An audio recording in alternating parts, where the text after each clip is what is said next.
My question is to the Minister for Logistics and Infrastructure. Minister, during Parliament sittings in July this year, you admitted that investing in renewables and underground power was the right thing to do. If you agree it's the right thing to do, can you please let the 19,500 households who lost power during Cyclone Fina why you're not investing in either? Treasurer. Thank you, Madam Speaker, and I thank the member for Darley for the question. And let's be quite clear about this. If we're going to do something, you need to plan for it, you need to plan for it properly. And we know that because when we came into government, we found what the fallacy that existed, which was Labor's underground power policy. $60 million, Madam Speaker, to underground power to all of the northern suburbs. Well, we actually went away and asked Parramatta what that would cost, and they've said it was close to $1 billion. Yes, we certainly support renewables and we certainly support undergrounding of power, but it has to be done in a responsible way, Madam Speaker. And I said the press release that Labor put out yesterday, gaslighting Territorians yet again, at a point in time where people are having difficulties, people are scared, people are worried, and to put that message out is absolutely deplorable, Madam Speaker, to say that $60 million is going to underground power out there. Now, I'll give you some figures, Madam Speaker, specifically. So $60 million, what would that do? Now, there's 68.1 kilometres of HV network in the northern suburbs and 131 kilometres of low voltage network. $60 million would maybe just about underground 26 kilometres of that high voltage network, which still leaves another at least 40 kilometres to do, plus 131 kilometres of low voltage network. And they're the power poles outside everybody's houses, the ones that we see that are affected throughout Cyclone Fina. Now, I must shout out to the Parramatta crews that are out there on the ground restoring that power. They were on the ground as early as they possibly could, foregoing their own families and looking after their own homes to get power back on for the people in the Darwin and Palmerston and rural areas. So they've been out there working very, very hard from early morning till late in the night. And from those numbers, from the nearly 19,500 homes that were without power from Saturday afternoon to be down to 2,100 a day, when we look at the scale of the destruction wreaked by Cyclone Fina, that is an absolute mammoth effort. And those people are still out there doing the work. What we will do, Madam Speaker, we'll make sure that we're investing into that network to make sure that the network is strong and resilient and that the... Take your seat, please, Minister. What's your point of order? Member for Daly. 110 relevance. I thank the Minister for answering around underground power, but the other part to the question was around renewables. You've got the call, Treasurer. Oh, thank you, Madam Speaker. I'll happily touch on renewables briefly. And it was only in our last Parliament when we stood up Natesmo and put in place the RECIP, because the previous Labor government had a haphazard approach to implementing renewables, which actually put our network and grid at risk. And we finally got in, Madam Speaker, and done the work to make sure that we can keep our system safe and stable for the people of the Territory into the future. Thank you. Question is to the Chief Minister. Chief Minister, your CLP government has no plan for the future power of Darwin. Will your CLP government stop politicking and reinstate underground power plan for the Darwin suburbs? Chief Minister. Thank you very much, Madam Speaker. And this is the first day of Parliament following a Category 3 cyclone, and the community in Darwin are doing an absolutely amazing job in dealing with the clean-up. Our emergency service officers are out doing an incredible job. We are now down to, Madam Speaker, 2,100 homes without power from 19,500 a day ago. So they have done the most incredible job. And you know, at a time when people are getting on with the job, when our teachers have worked in overdrive to get kids back in classrooms, when our emergency services volunteers are out clearing tons and tons, hundreds of tons of green waste, when our police have been out supporting our most far-flung remote communities to make sure that they are protected, they are safe, they are aware of what is going on in their community. The opposition leader comes into this Parliament with her first question and talks about politicking. And I think now would be a very good time, Madam Speaker, to point out the politicking that is going on, because it is the opposition leader herself, who was the Essential Services Minister, that promised people living in the northern suburbs that by now their power would already be underground. And you know what, Madam Speaker? It isn't. It isn't. And that is through no fault of our government, I can tell you that, Madam Speaker. And, I mean, I barely want to dignify your question with an answer, to be quite honest, because, you know, in your speech this morning, you couldn't race through your comments around undergrounding power fast enough, Opposition Leader. You have no heart on this topic, because you know that for 19 of the last 23 years, Labor has been empowered and failed the people of the northern suburbs who do not have underground power. And so, Madam Speaker, we are very, very focused on getting power returned to houses as fast as possible, while the opposition leader is very, very focused on trying to use a cyclone to politically point score against our government, despite the fact that just 15 months ago she was the Essential Services Minister responsible for delivering the so-called rollout, which she completely failed to do. Now, I've been very clear. This is an important issue, and we would love nothing more to do that. But with $1 billion price tag and a $15 billion debt left to us from Labor, it makes it very, very difficult to see in the foreseeable future how we could possibly afford to do that. And we will not be skyrocketing power prices for Territorians who are already hurting. We've done a lot of work to reform our power network systems already, and the mess you left us with it, Madam Speaker. But right now, our focus is on making sure that 2,100 Territorians has power in the next couple of days so that they can get on with business as usual, Madam Speaker. My question is to the Minister for Youth, Seniors and Equality. Minister, your CLP colleague, the member for Fanny Bay, said earlier this year Territorians understand why we have cut the underground power project. She also said that only one of her constituents across the suburbs of the Gardens, Parat, Ludmilla, Fanny Bay and Coconut Grove have an issue with the CLP scrapping underground power. Do you agree that elderly residents of these suburbs currently suffering without power, without air conditioning, without a place to store their medicine safely, are happy with the CLP's decision to scrap underground power? Minister for Youth, Seniors and Equality.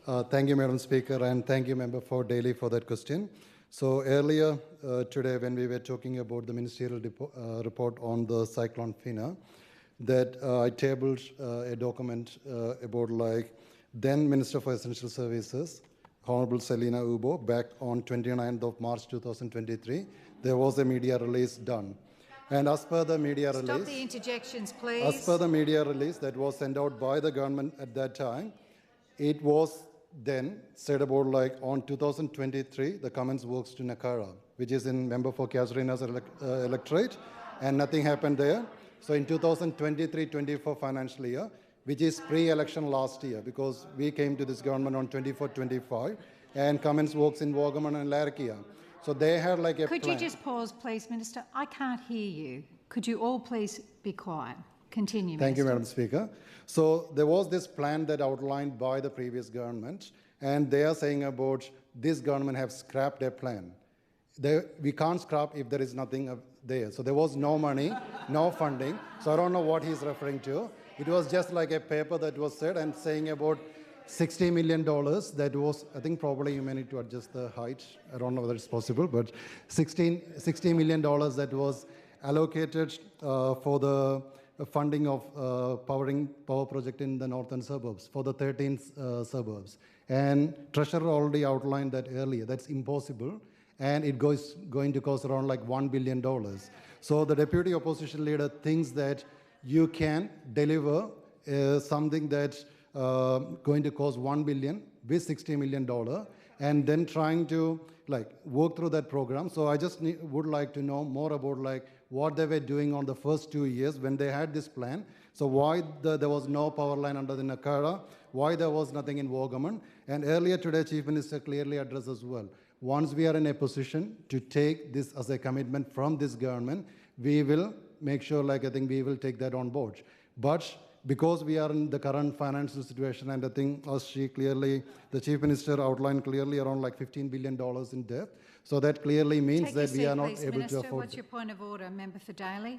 110 relevance. The question was around some of our senior Territorians, and the question was, are you happy with your government scrapping underground power?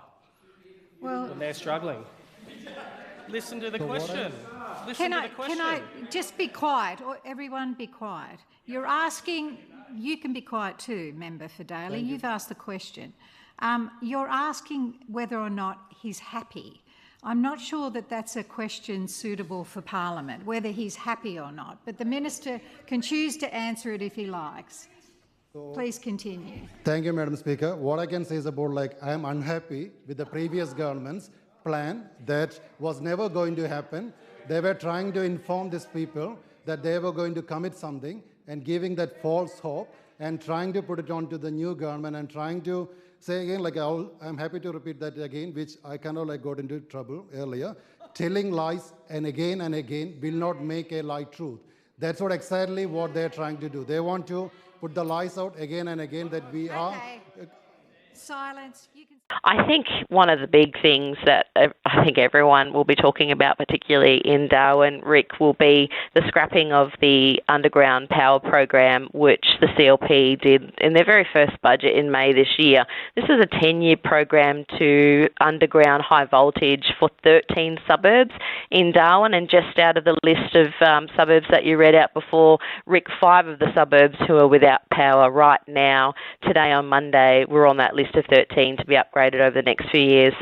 So important when a government for the whole of the Northern Territory is planning for the future, and right now we're not seeing that from the CLP, and I think there will be some big questions for us as the Labor opposition to the government this week in how they're going to provide certainty for Territorians in the affected areas who will be really dealing with some difficult times over the next couple of days and perhaps weeks with no power and connectivity. I think they have a lot to answer for with scrapping that very important program for the Northern Territory. But isn't it fair to say that undergrounding power often takes longer and is much more expensive than initially planned, and it would be a huge and expensive exercise to underground power across Darwin?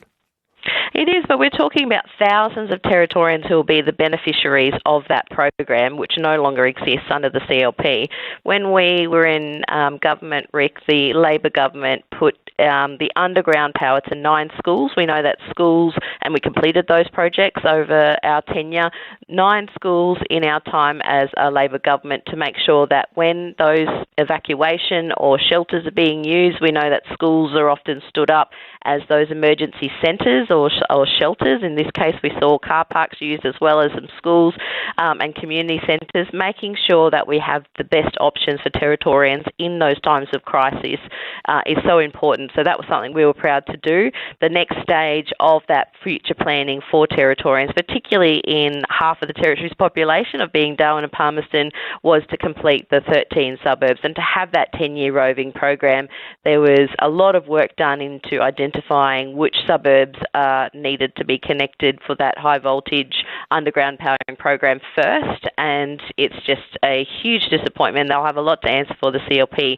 not providing any reasons other than their own opinions, basically, of why those programs, why that program of those suburbs will now be suffering for many years to come. Now, you were a minister in the previous government. Do you know how much it would cost to underground power in those suburbs? Your project, what would that have cost?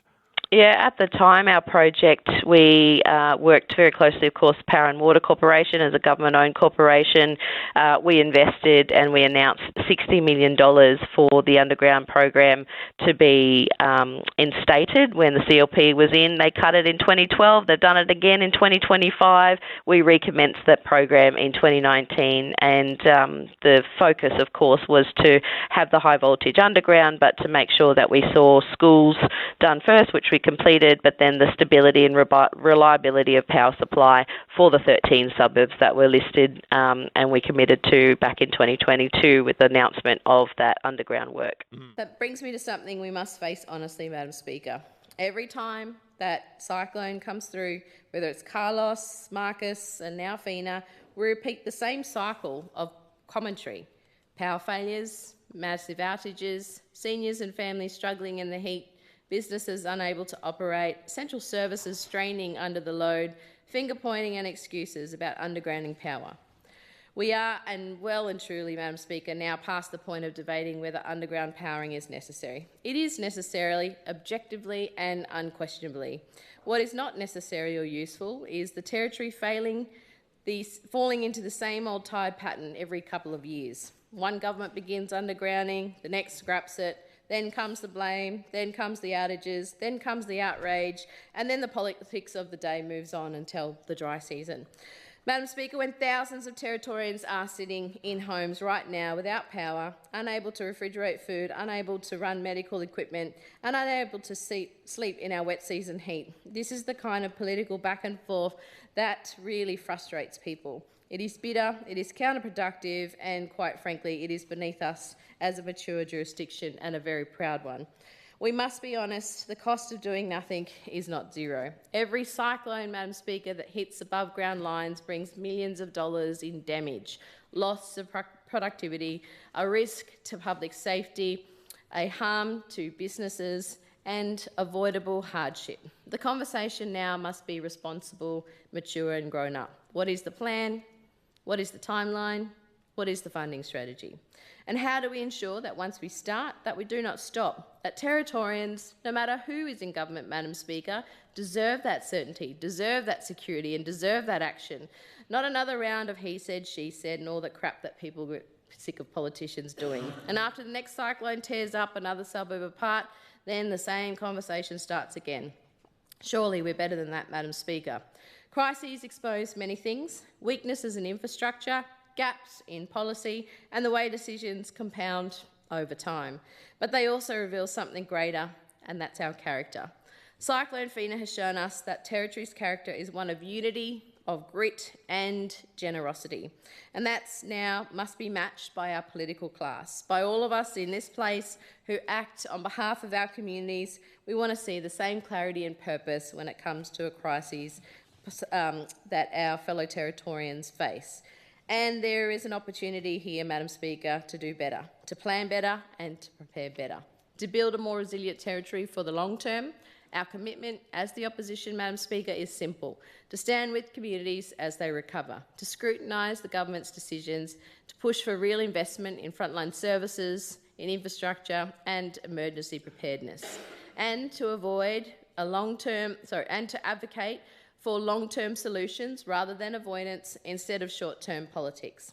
Madam Speaker, as power continues to be restored, it is natural for Territorians to ask how our network can be strengthened for the future. And of course, that is a sensible conversation, and one this government is already approaching through proper planning and evidence. But Madam Speaker, what is not sensible is the position put forward by the opposition. They've immediately rushed out to call and immediately reinstate their old undergrounding program, presenting it as a simple and obvious fix in the middle of cyclone recovery. It is being offered as a plausible sounding solution at a moment when people are understandably frustrated, Madam Speaker. But sounding plausible is not the same as being deliverable, or being affordable, or actually being grounded in fact, Madam Speaker. Madam Speaker, this government is focused on reconnecting homes safely and steadily. Meanwhile, Labor has reached for the easiest headline available, with no updated costings, no delivery plan, and no explanation of why they failed to implement the very same program when they were in government for the last 8 years. The facts matter, Madam Speaker, so let's walk through them. In 2022, Labor announced it would underground the high-voltage backbone in suburbs for $60 million, leaving thousands of residential lines exposed to falling trees and debris. That was the headline. It was not backed by a deliverable program. The moment they confronted the real requirements, they stepped back, Madam Speaker. 2 years later, they quietly conceded that $60 million would not cover 13 suburbs, but it would only actually cover 3. 13 suburbs, Madam Speaker, reduced to 3. That's not a plan, I can tell you, Madam Speaker. That's an absolute retreat. Now, during a cyclone recovery, Labor is attempting to rebrand this abandoned commitment as if it were fully costed and ready to begin. But the updated reality, as advised by Power and Water, is particularly stark. Undergrounding the original 13 suburbs would cost up to $1 billion in today's dollars. That's $1 billion borrowed, Madam Speaker, another $1 billion added to debt, and approximately $50 million in interest every single year for decades.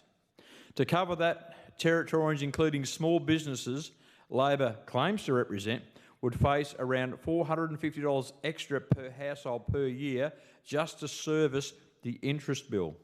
That is not resilience. It is not affordability. It's a billion-dollar idea without a billion-dollar plan. Labor knows this, Madam Speaker, and that's why they did not deliver it during their 8 long years in government. They saw the numbers and they walked away. Instead of explaining that to Territorians, they now recycle the same simplistic line as if nothing has actually changed. It's absolutely absurd and is an affront to the people of the Territory. To be clear, the CLP did not cancel a working underground program.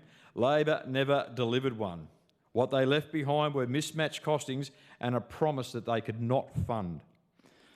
Even the undergrounding work they point to, 9 schools, cannot be used as evidence for suburb-wide works. Schools are contained precincts with single access points. Schools are contained and do not require replacing thousands of household connections or navigating easements across entire residential suburbs, Madam Speaker. Their unit costs cannot be extrapolated to a network serving 71,000 customers. Madam Speaker, if undergrounding the entire network were financially viable and deliverable and provided the best value for Territorians, this government would do it. But we would not pretend a nearly $1 billion price tag can be absorbed without actual consequence. We will not pretend something is simple just because it sounds simple at a moment of frustration. We will not gaslight the people of the Territory. Our responsibility is to restore power safely, strengthen the network where it delivers genuine value, and be upfront with Territorians about what is realistic and what is not. Labor offered a line before. They are offering the exact same line again now, Madam Speaker. Territorians can see the difference between a government doing the hard work during a recovery and an opposition recycling a proposal they abandoned the moment real costings actually arrived. As I said, Madam Speaker, we won't gaslight the people of the Northern Territory. We will tell people the truth, be upfront about the realities, and not throw out a press release when people are understandably frustrated and vulnerable in the hope of a cheap headline, Madam Speaker. Madam Speaker, I've also received countless calls from constituents furious about the underground power plans that they say have been cancelled in their suburbs. I just heard the Treasurer say they haven't been cancelled. I heard a different thing 18 months ago in this chamber. We know that Power and Water are working tirelessly, and it's incredible how fast and hard they have been working to restore power. And I know every single person is very grateful for this, and thank you so much to all of these workers. I'm lucky enough to live in Milner, where we have the underground power that was committed to by government in the past. But residents in the other suburbs in my electorate, �𝙬𝙼𝙿𝙬, 𝙬𝙼𝙿, among many other people in Darwin suburbs, were without power for days, and many are still without power. Elderly and vulnerable people who need electricity for many things, including medical reasons. Some of them were lucky enough to have another place they could safely go, or some went to a hotel or an Airbnb, but for so many people, this is not an option. We know reconnecting damaged power lines is costly, time-consuming, and creates avoidable health risks to people suffering through intense heat and humidity with no fans, air conditioning, and currently in the mosquito plague that we're all experiencing, that makes it even more difficult. And as I said, in some cases without critical medical equipment dependent on power, often for days after cyclones. We live in a cyclone-prone area, and investing in simple preparedness like underground power should be something we are absolutely committed to. These are the moments when communities should be able to rely on their government and to have the infrastructure in place to keep the power on and to support recovery. Underground power won't stop cyclones, but it can prevent the widespread week-long outages sometimes that follow them. And we know that cyclones are getting more intense. In 2018, after Cyclone Marcus, nearly 29,000 homes were left without power, many for over a week, and we'll soon get the data on homes left without power after Cyclone Fina, and I'll be certainly requesting information about the full cost of the clean-up and the proportion of that clean-up cost that was spent on fallen power lines. This is a failure of both governments, but when the CLP cancelled underground power plans and said we couldn't afford it, we need to ask how much would the clean-up costs be for 10 more cyclones if we don't underground power? The point is not that undergrounding power is cheap. The point is that the damage that is caused by cyclones is far more expensive. Every decision this government makes about money is a choice. We know that every dollar spent on preparedness saves several more in recovery. So the choice isn't really whether or not we can afford it, it's whether or not we prioritise it. If we can afford to spend $500 million on filling up and building new prisons, we can afford to spend less than 1% of that on at least beginning the underground power that was committed to. So, Madam Speaker, before the next cyclone, we need a real commitment to undergrounding power with a costed plan and a roadmap for implementation. And so I have, of course, been contacted by people who are upset that they don't have underground power when Nightcliff and Rapid Creek do.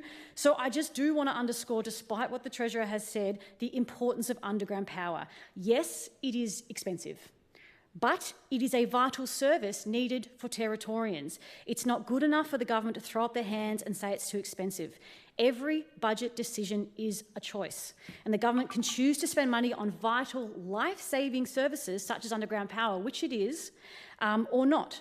Now, the devastation that we witnessed from Cyclone Fina, it has exposed this failure of the CLP to abandon the previous government's underground power program. While families across the Territory and in my electorate sit in darkness, their food spoiling, their medical equipment unusable and their lives disrupted, the CLP continues to hide behind the excuse that protecting our power's infrastructure is, quote, too expensive. But just let's be clear about what's actually expensive, and that is emergency response.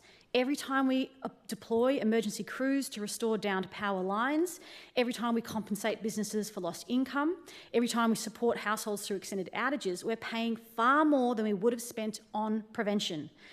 This is well known and an ongoing frustration in disaster management circles. Just spend the money on prevention and we will save tenfold in response.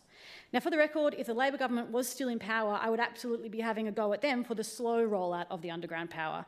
But at least they had a program. At least they were working slowly on it. Madam Speaker, I do worry that the CLP's move to scrap the underground power is not driven by budget realities or evidence, but simply an ideological move aimed at obstructing or opposing anything Labor does. We see this all the time with the major two parties, and this is why people are turning away from the major two and they're sick of it. One government gets in and just tears up everything that previous government was working on, seemingly out of spite. Now, this fails all Territorians. We routinely spend millions on emergency response crews working around the clock to restore power, money that could have built permanent resilience into our network. And look, once again, if the CLP says that they can't afford this, I would say, A, it's a choice, but also then they should do what responsible governments do, and that is approach the federal government for infrastructure funding. The Albanese government has money for natural disaster resilience. It appears, though, that the CLP is just not asking for it. It appears that this government would rather leave Territorians vulnerable and repeatedly pay the price than invest in the protection of that our community deserves. So this underground power it is an integral part of this conversation in the recovery. I don't want it to be something that just gets flip-flopped between the major two. It's a real issue that actually impacts people, and people want to see it. I'm continuing to be contacted by people in Coconut Grove who are really, really fed up and pissed off, quite frankly, that the rollout got canned. It's been brought up, and so I think it does need to be addressed. We've both heard Labor and the Greens discuss the underground power. And as the Minister said, we would love to do underground power, without a doubt. The difference is we are the only party telling the truth on what it costs. In 2017, Mr Vowles promised the Labor Party would do underground power. That was 2017. They had 7 years in government. It wasn't a slow rollout. There was no rollout. And there was never going to be a rollout. The two major parties are aware of the actual financial implication of this. We are the only one being truthful. That is the difference.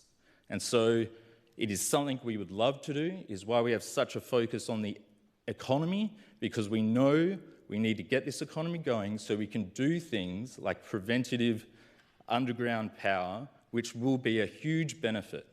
And we want that. But we've got to put the horse before the cart, and the horse is the economy. And right now, we do not have the money. We have essential services we have to deliver in the meantime. And if you're going to cut $1 billion out of a budget, you are going to have to cut some extremely essential services. So the difference here is we are telling the truth. They promised it, 7 years, nothing. That's the facts. And I just want to say, like, the community came together, help each other, and it was good to see on Sunday that people are helping each other. And there were, like, I think some concerns raised by the people.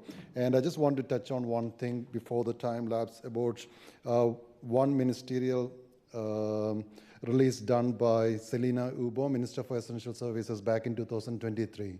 On this one, it clearly says about, like, in 2023, so commencement of works in Nakara for the underground power. 23-24 commencement of works in Waggaman and Larrakia.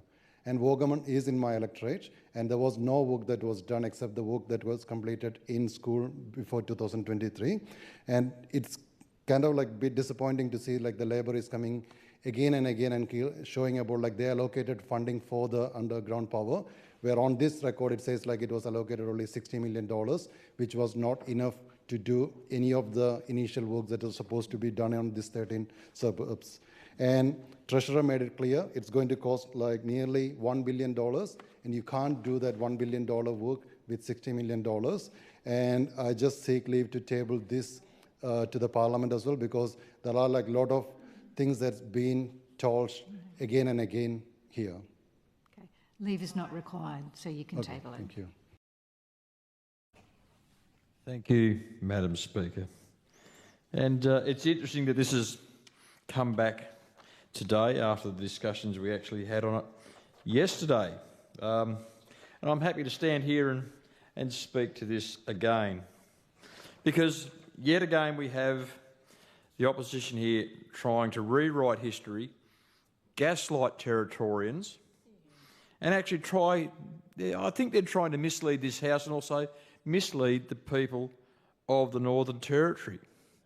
Because in the motion it says, condemn the Finocchiaro CLP government for failing to tell Territorians before the 2024 election of its plans to scrap the 10-year program to underground power in the Northern Suburbs.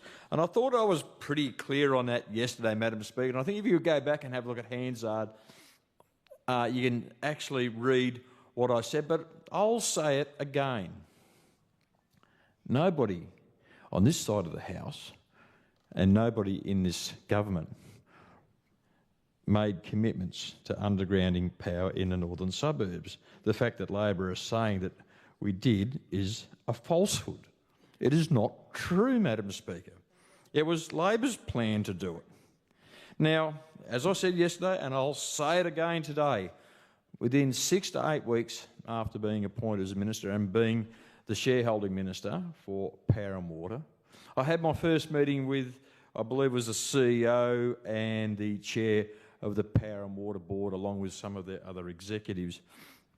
And during that meeting, Madam Speaker, they came to me and said, we cannot do the undergrounding of power for $60 million that Labor had been pushing.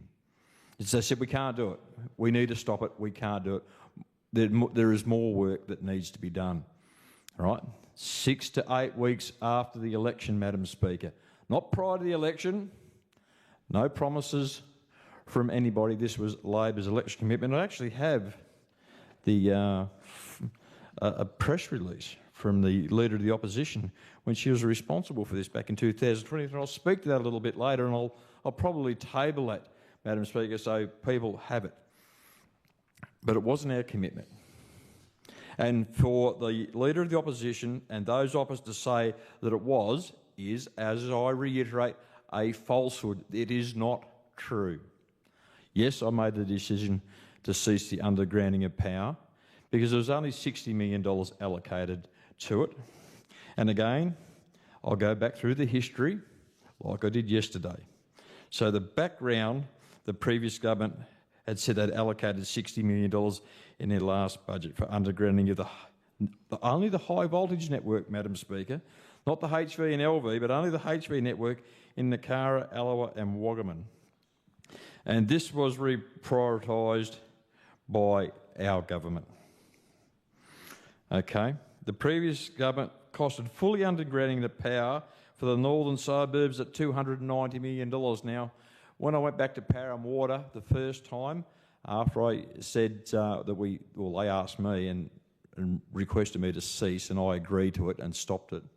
I said, go away and give me some indicative costs on how much what it will take to actually do. And their first indicative price came back to me at over $500 million, Madam Speaker.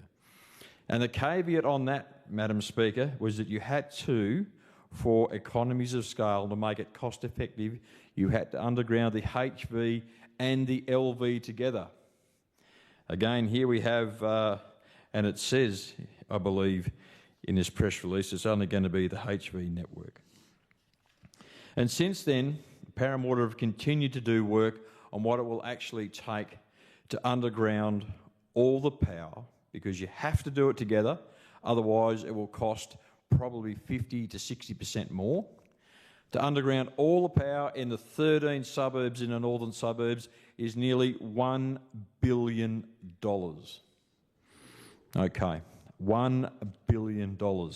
Now, I agree that undergrounding the power is, of course, a good idea to do because of the weather events that we have here in the top end.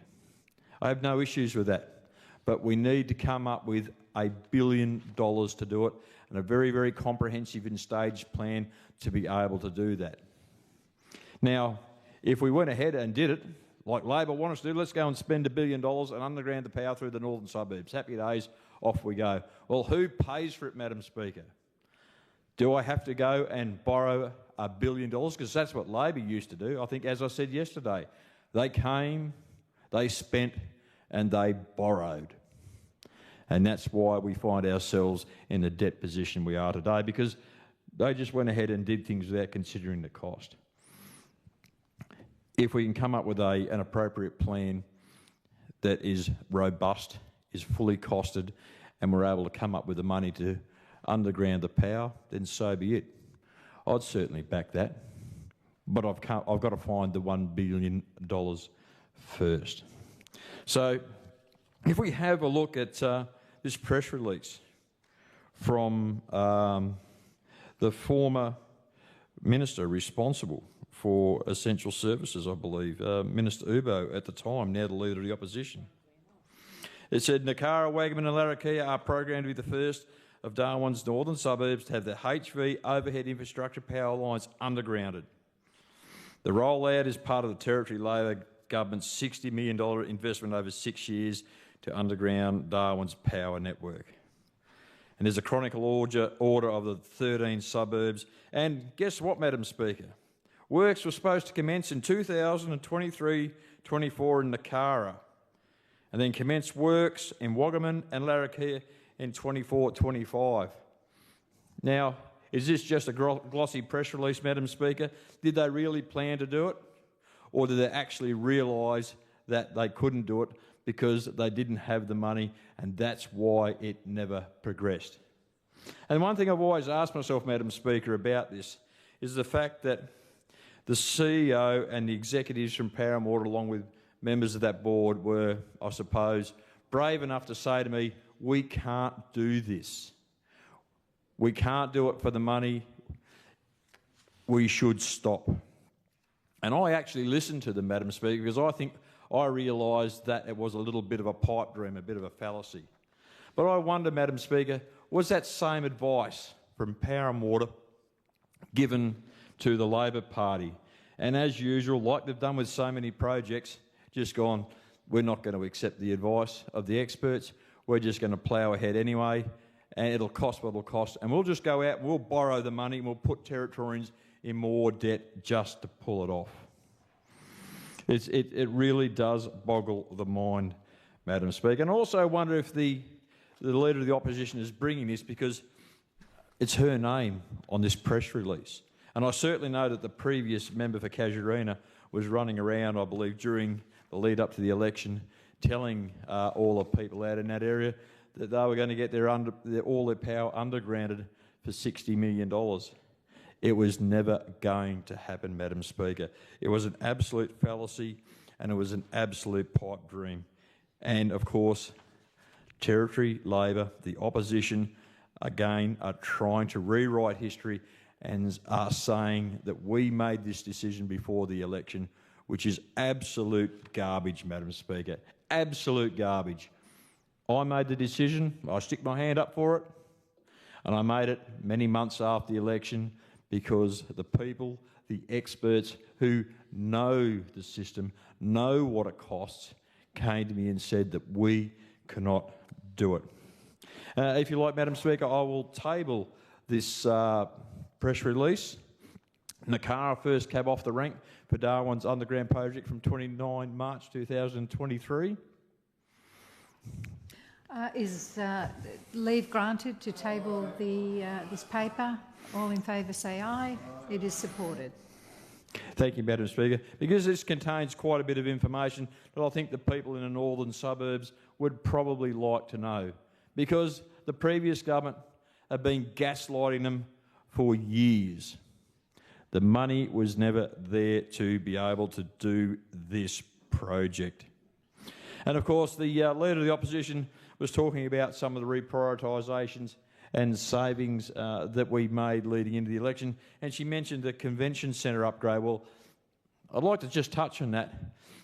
That convention centre upgrade was part of another dream that was probably going to land Territorians in even more debt around bringing a basketball team to Darwin and basing them here. And the money that Labor had put up for that, when you actually looked into the overall cost, again, it was not costed correctly. And it's the same with the underground power, Madam Speaker. It seems a little bit like Labor's typical accounting.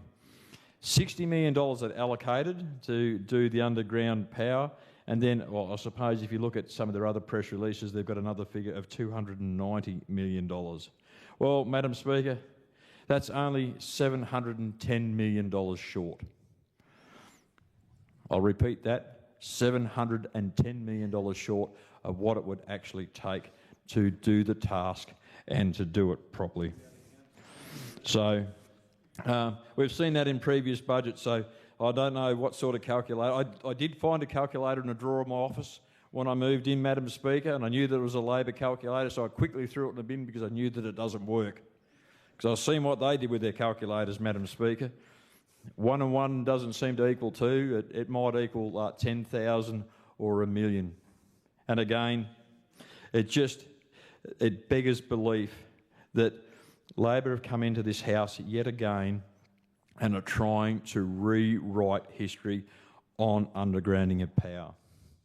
Yes, undergrounding of power, I suppose, will happen at some stage, and I think it probably does need to happen. But it's a little bit like our renewables targets here in the Territory. We know it's something that we need to do. It's the right thing to do, Madam Speaker, but we will do it in an economically responsible way.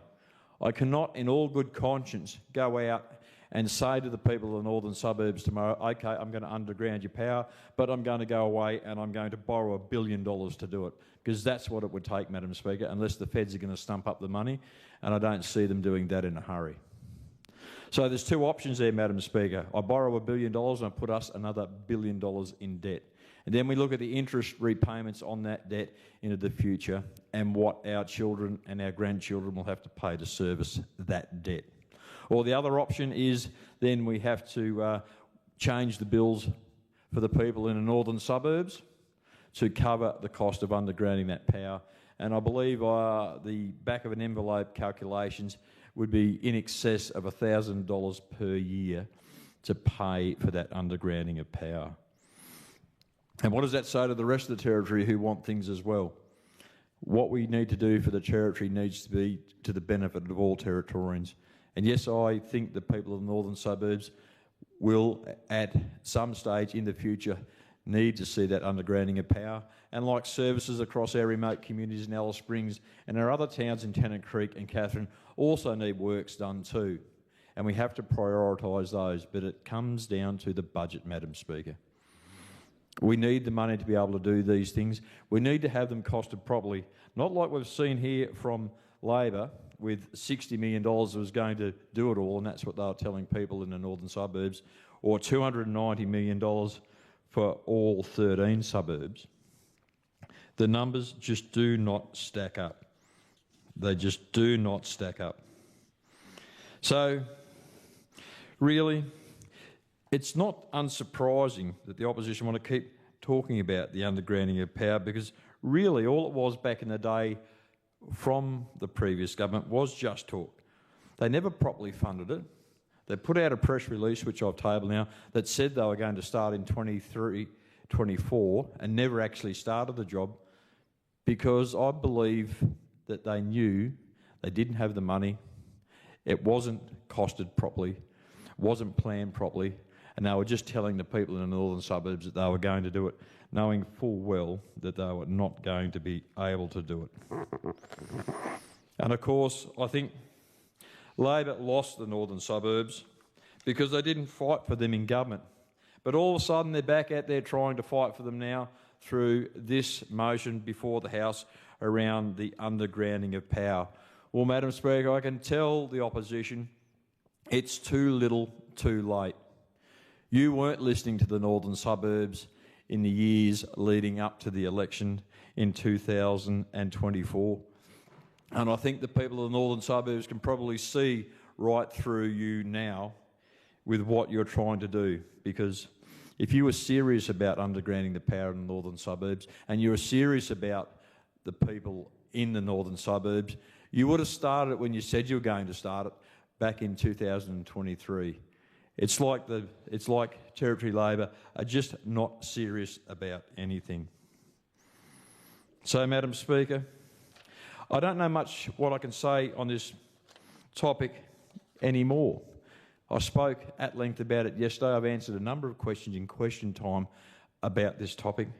I don't think Labor like hearing the truth, or they're actually not listening to what we are saying from this side of the House. But yes, I agree, Member for Katherine. I just don't think they're actually listening, because I've said on so many occasions that there was never any plan from the CLP to cease undergrounding of power before the election. Again, that is not true. The decision was made many months after the election, Madam Speaker. Yes, I made the decision on the advice from the experts. And it seems, obviously back in the day, that Labor weren't listening to the experts. So it looks like the opposition leader, through this motion, is continuing to try and gaslight Territorians about what their government was doing, or more precisely, Madam Speaker, what they actually weren't doing for the people in the northern suburbs on this particular topic. So to give, I suppose, as I finish up, to put a couple of things into perspective, Power and Water have provided some estimates on the costs of undergrounding power. Now they've had the time to go away and have, I suppose, a really good hard look at not just the equipment and material costs, but also the labour costs to doing it. So The estimates are based on current unit rates. So to underground HV is $2,260 per metre. That is the current estimate to do that. For low voltage, which is the stuff that we use in our houses, remember that LV and HV travel pretty well on the same poles. One's up the top, one's down the bottom. The low voltage underground installation is around about $2,120 a metre to put that power underground. Now, it's much cheaper when we're building a suburb or we're doing a subdivision and that planning is put in place at the outset. We can get that power underground. Of course, it is much cheaper to do it in that context. But when we have to come and do it post-installation, so when we have to come and dig trenches up through people's nature strips, go under roads, across roads and all these other things, change transformers and put them on the ground, that is where that cost increased because it is doing the work afterwards. And again, Power and Water have gone away and done some excellent work on calculating what the actual metres and kilometres are of power lines, both HV and LV, within the northern suburbs. And currently the overhead HV length in the northern suburbs is 68.11 kilometres. That's how much HV there is in the northern suburbs. And the LV in the northern suburbs is 131.52 kilometres. So now we get a bit of an idea on why that cost is so high. I suppose these figures were probably made available to Labor, but yet again, they probably chose not to listen to them. They picked an arbitrary figure of, I said, they had $290 million, but they're only going to spend 60 and telling everybody that they were going to do it all for 60. Well, $60 million doesn't get you very much, Madam Speaker, when you look at those numbers. Well, you're right, member for Barclay. They are just not honest. They don't listen. They are trying, again, to rewrite history. They're trying to gaslight Territorians and make themselves out to be something than they're not. Because they didn't listen to the people of the northern suburbs, as I said, and all of a sudden they're trying to win back the people out there in the northern suburbs through, I suppose, the only means that they have, which is something that they couldn't even do when they were in government. Over 20 years, the Labor Party has been in government, and in the last 8 years, they had the reins of power, and they had the opportunity to kick this project off and chose not to. And, Madam Speaker, they didn't do it because they knew that their figures were wrong and they weren't going to be able to get it over the line for the money that they had.